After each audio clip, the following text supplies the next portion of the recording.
ఇంతకాలం అందించినందుకు సర్వదా శతదా సహస్రదా కృతజ్ఞతలు తెలియజేస్తున్నాను.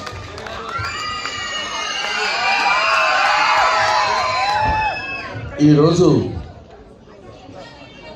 బొల్లిముద్ద శివరామకృష్ణయ్య గారి లేదో తెలియదు ఉందని మనం అనుకుని భావించే విధంగా, నిజంగా నమ్మేటువంటి విధంగా ఒక అద్భుతమైనటువంటి కార్యక్రమాన్ని 20 సంవత్సరాలుగా, ఒకటి కాదు రెండు కాదు, ఏదో మన ఇంట్లో పెళ్లి జరుగుతుంటేనే వాళ్ళని తిట్టి వీళ్ళని తిట్టి నాన్న బేబత్తం చేసి అటు కొట్టుకొని ఇటు కొట్టుకుని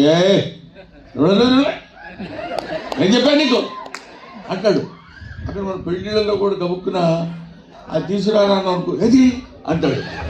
మామూలుగా ఏది అనొచ్చు అంటే ఆ రకమైనటువంటి స్థితి ఉండేటువంటి చిన్న చిన్న ఫంక్షన్స్ చేయాలంటేనే ఇది ఉంటే, ఇంత అద్భుతమైనటువంటి ఫంక్షన్ రసజ్ఞులైన ప్రేక్షకులందరినీ పిలిచి చిన్నారి పాపలు వాళ్ళు ఇవి ధరించి ఇన్ని గంటల సేపు వాళ్ళ కళా నృత్యాన్ని చూపించి, నిజంగా ఆ చిన్నపిల్లలు కాబట్టి ఆశీర్వదిస్తున్నాను వయసు భుజాన్ని వేసుకుని. వాళ్ళకు ఉన్నటువంటి కళా నైపుణ్యానికి శిరస్సు వంచి నమస్కరిస్తున్నాను. ఇది సామాన్యమైన విషయం కాదు. ఇకపోతే